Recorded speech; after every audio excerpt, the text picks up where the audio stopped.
La question numéro 1, c'est quel est votre premier souvenir de lecture? J'ai appris à lire toute seule dans Tintin en Amérique. Je ne savais théoriquement pas lire, donc je lisais Tintin comme tout enfant belge, mais je regardais les images. Et à force de regarder les images, tout à coup, je me suis aperçue que je savais lire. Je m'en suis aperçue très précisément au moment où la vache ressort de l'usine par un robinet sous forme de saucisse. À ce moment-là, je me suis aperçue que je savais lire, et j'en déduis que le processus de l'apprentissage de la lecture, c'est un petit peu l'équivalent. C'est une vache qui sort par un robinet sous forme de saucisse.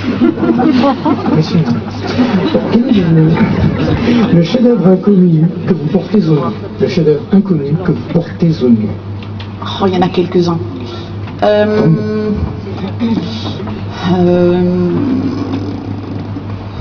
Mais du coup, la boisson aidant, il ne va pas arriver. Mais on peut rester dans la bande dessinée, je suis désolée, mais c'est tout ce qui me vient à l'esprit. Il faut croire que je suis vraiment très belge ce soir. Oui, c'est un classique de bande dessinée belge qui s'appelle Sibylline. Vous connaissez Sibylline? Personne ne lit Sibylline ici. Mon Dieu, c'est consternant. Sibylline, c'est une bande dessinée belge, c'est l'histoire d'une souris qui s'appelle Sibylline, et elle est formidable. Donc voilà, je vous aurais apporté Sibylline. Lisez Sibylline, voilà. Une question un peu plus vache. Le chef-d'œuvre officiel qui vous tombe des mains. Oh, mais il y en a quelques-uns.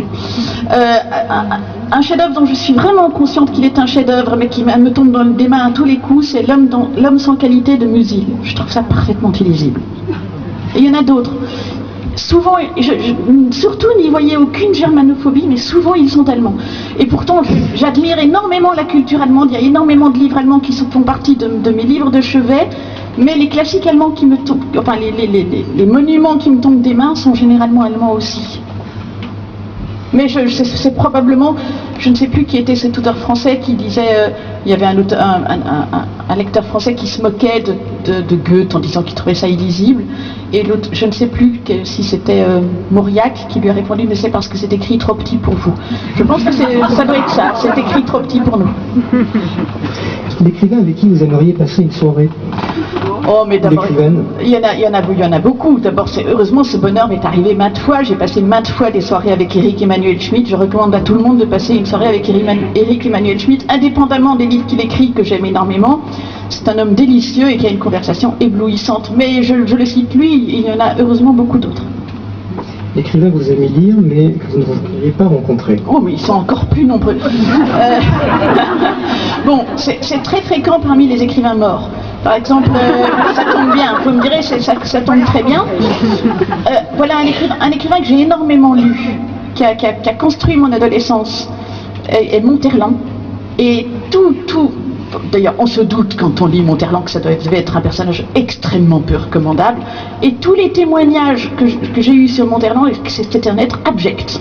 Et que j'ai même connu un vieux monsieur cultivé à Paris qui m'a dit que Monterland était son écrivain préféré, et puis qu'il l'a rencontré et qu'il a été tellement dégoûté qu'il n'a plus jamais pu le lire par la suite, malgré l'adoration qu'il avait pour ses œuvres.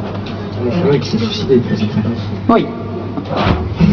En faisant la... Il va peut-être pas s'aimer beaucoup non plus. Oui, mais ça on peut s'en douter en effet. Mais il y a d'autres cas, mais je crois que Monterland est quand même un cas, il poussait quand même assez loin l'ignominie.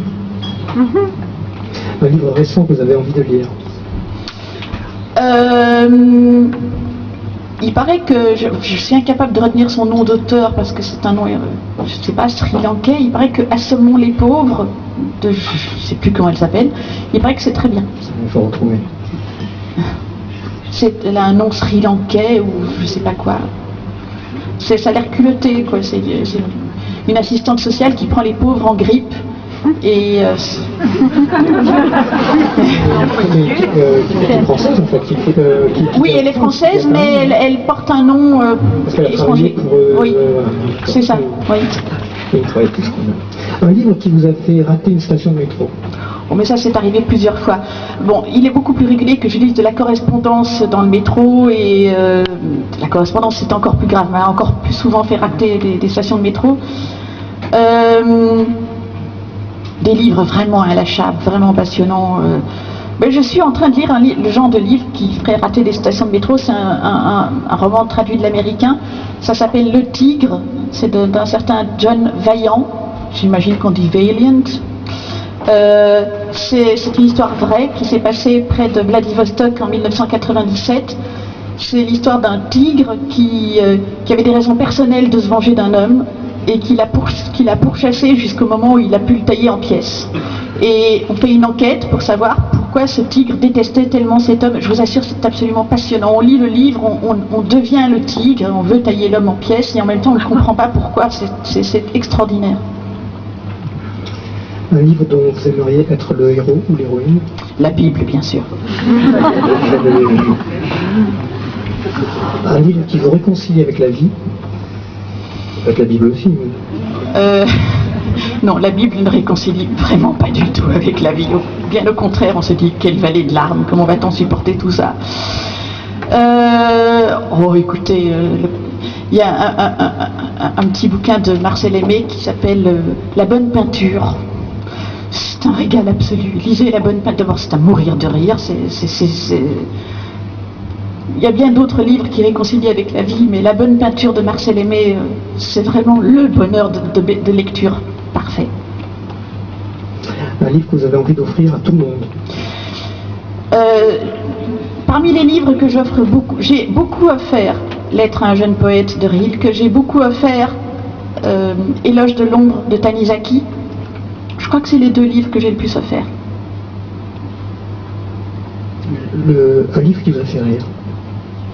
Bon, il y avait La bonne peinture évidemment, mais La vie devant soi de Romain Gary, c'est un livre très émouvant mais aussi très drôle. J'ai beaucoup ri en le lisant.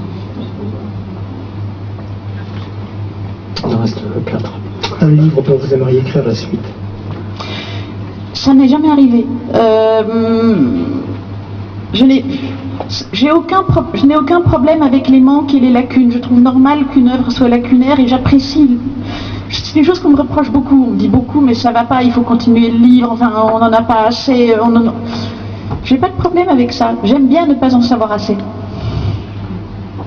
Un auteur que vous aimeriez lire dans sa langue? Alors, j'ai ce problème avec les auteurs japonais. Le japonais est une langue que j'ai très bien parlée, mais que je n'ai jamais pu lire, puisque je suis au Japon dans la situation d'une analphabète, je n'ai pas appris l'écriture japonaise. Donc et je sais par exemple que Mishima gagne considérablement à être lu dans le texte, donc ce serait Mishima. Un livre que vous aimeriez lire avant de mourir? Mon Dieu, il y en a tellement que je n'ai pas lu et que je voudrais lire avant de mourir. Je n'en vois pas un en particulier, mes lacunes sont grandes et je ne vais pas les étaler au grand jour. Je vais laisser planer l'illusion que je suis un être cultivé, alors que j'ai bien sûr des lacunes phénoménales. Et pour finir, quel est votre endroit préféré pour lire? Mon lit. Mon lit, c'est vraiment mon salon de lecture. Je lis beaucoup mieux en position allongée. Je peux aussi lire dans d'autres positions, mais je trouve qu'on s'imprègne infiniment mieux d'un texte quand on est allongé. Donc rien de tel que de lire au lit. Et puis c'est un des grands bonheurs de la vie quand même de lire au lit. Moi je suis toujours sidérée quand j'entends des gens qui disent « Ah, j'ai besoin de lire un livre la nuit pour m'endormir ». J'ai envie de dire, mais c'est pas une pub pour le livre que vous lisez. Franchement, non, moi j'ai besoin de lire un livre au lit parce que c'est trop bien. Mais, et parfois, c'est quand le livre n'est pas aussi passionnant qu'on l'avait espéré, c'est vrai qu'il y a quelques vertus somnifères. C'est vrai. Merci beaucoup. Merci infiniment. Nous avons terminé notre entretien.